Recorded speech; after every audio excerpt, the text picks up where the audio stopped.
Hey everybody, it's Jason Blaha here, and today I want to talk to you guys a little bit about people who don't count reps, or even worse, people who say really silly stuff like, I know how to make 300 pounds feel like 600 pounds on the squats. And all this other nonsense that people say that if they weren't using tons of drugs, they would be really, really tiny guys saying stuff like this. And I'm going to do something a little different with this. I thought, I've got enough squat footage now. I'm just going to show every one of my peak singles that I've done in the last few weeks on camera with my squats. I got enough of these so that you guys can kind of watch the progress and all that over the last 3 weeks or so. So enjoy the squatting footage, and let's go into a little bit of detail about this.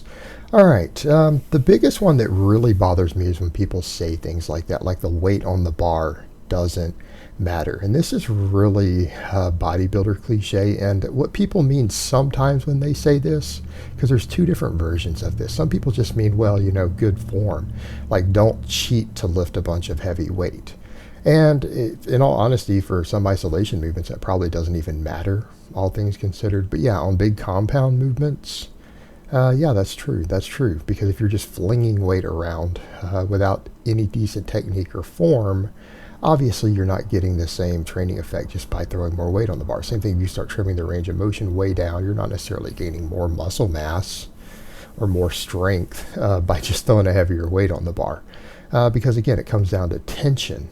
And that's what people need to understand, is that some of these people, what they mean to say is, well, it's about creating tension on the various muscles. And it doesn't have to be just the target muscle. We mean tension in general. And yeah, there's things you can do with cheating the weight so that you're reducing tension on the muscle so that you can lift more weight. And largely that's an issue of strength standards, and that's an issue of injury prevention, because truth be told, you'll still gain muscle using really sloppy, horrific form. With really, really heavy weights. You'll still gain muscle doing it. You're just at a much higher risk. And then obviously when people start trying to compare what they lift to other people who are using stricter form, it's not a good strength comparison.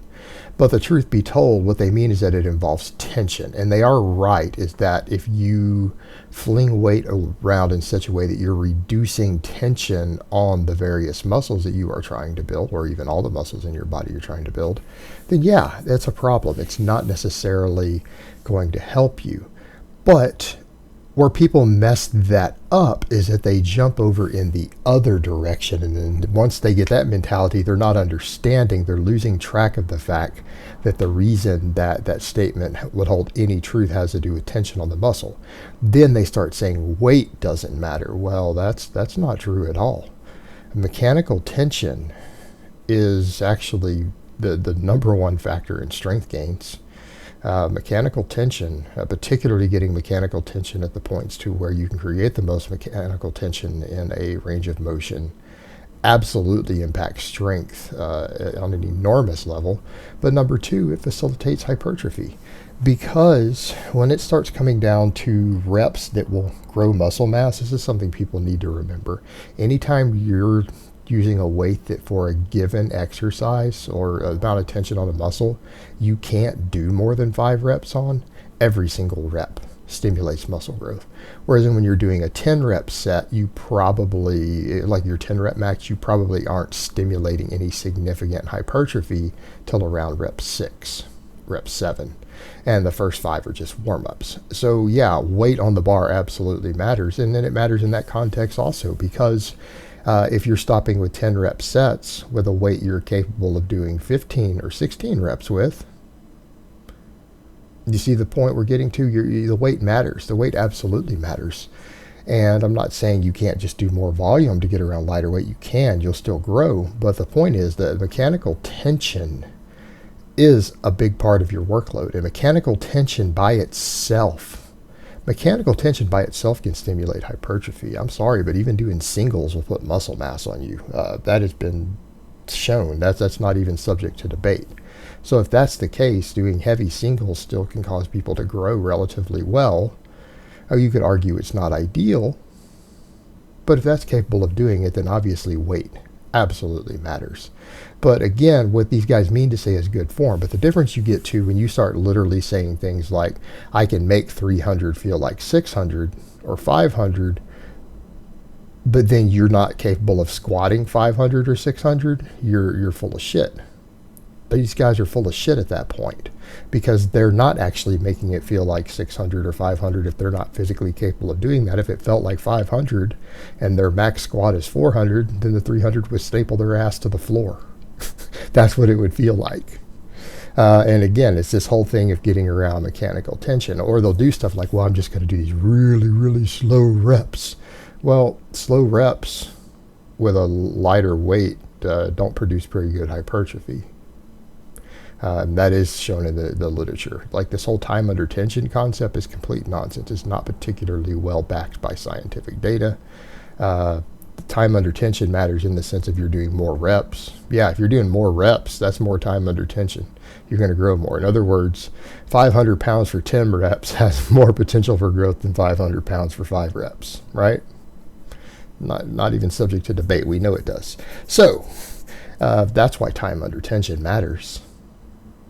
But this whole concept that you're just going to make it feel heavy. Yeah, if you guys weren't using 2 grams of test plus growth hormone, you guys would be tiny as shit training that way, the guys who are saying this. Go try to make some natural 22-year-old kid lift that way and that sort of concept and watch how small and weak they stay. It doesn't work in the real world. It works with drugs, and it's the drugs doing the work. In fact, you're creating any tension or metabolic fatigue, particularly metabolic fatigue of any type. Once drugs come into the mix, massive effect. Massive effect. Then the other thing, people are like, I'm not going to count reps. Well, we fall back into the same situation. You're not counting reps. How do you know how much workload you're doing?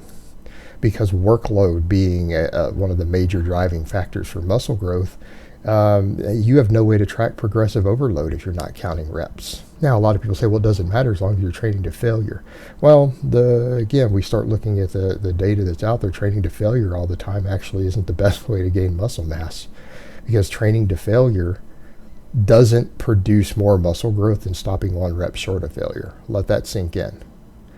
Training to failure does not produce any more muscle growth than stopping a rep short of failure does. But it fatigues you more. It's going to reduce the frequency at which you can train. Right? And it's not saying training to failure on occasion isn't beneficial. It is. It is. Because you can push some more overload. Let's say you've been using the same weight and it keeps staying heavy and you're not moving forward at all. You're not moving forward at all, and you've been doing 9 reps with 315 for the last 6 weeks, and you seem to have stagnated. Trying to get that 10th rep and going ahead and hitting to failure finally might give you that tiny burst of growth stimulus. It's because you've done more workload than you have been doing. As long as you're progressing on your overload, there's no actual need to train to failure. There's actually no benefit as long as progressive overload is there in terms of either tension, volume, any of these things, right?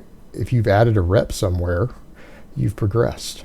If you put 2.5 pounds on the bar somewhere, you've progressed. That stimulates new adaptation. And people are like, well, I don't count reps. Well, again, we're coming back. People will say that, again, because they don't want people to focus on numbers and get sloppy with their technique, right? They don't want people to start doing cheat reps. They don't want people to start short stroking pressing. But if you're using correct form and you're using the big basic exercises, it's fine. Because I'd even argue, you look on your secondary exercises, people shouldn't worry about stuff like that so much. It doesn't really matter. Your little secondary exercises don't contribute that much in the grand scheme of things. Nobody cares if you get a little sloppy on the form. They don't matter that much. They account for 5% of your gains. Your big lifts are where you get all your muscle mass. So as long as the big lifts are fine, then who cares? I mean, people really want to split hairs over stuff like this. But then the problem becomes when they come back in and they apply it to their big lifts. So you're not going to count reps on your squats. Are you serious? This is as bad as the guys who say, I'm not going to track the weight on the squat because I can make 300 pounds feel like 500 pounds. Yeah, okay. Well, here in the real world, again, you're not tracking your progressive overload. Furthermore, you're not counting reps. You have no way to assess your progress. You have no way to program your training. What are you going to do? Just try to train to failure on the squat every day? Best of luck with that. Again, these are things that people say, and when you put them into practice and you start trying to look at them from a programming perspective, they turn into sheer stupidity. they turn into sheer stupidity. And this is only stuff people would say who really know nothing about training programming. It's really a problem. Numbers matter. You should be chasing numbers. But when I say chasing numbers, that doesn't mean that you chase numbers at the expense of range of motion or form or any of those things. It means that using the same form and the same range of motion, you have to increase volume or you have to increase weight on the bar over time, or you will not make any more gains. It's pretty straightforward, guys. It's as simple as that. All right, guys, but that's really all I have to say on that today. I hope it's been informative, and I will talk to you guys next time.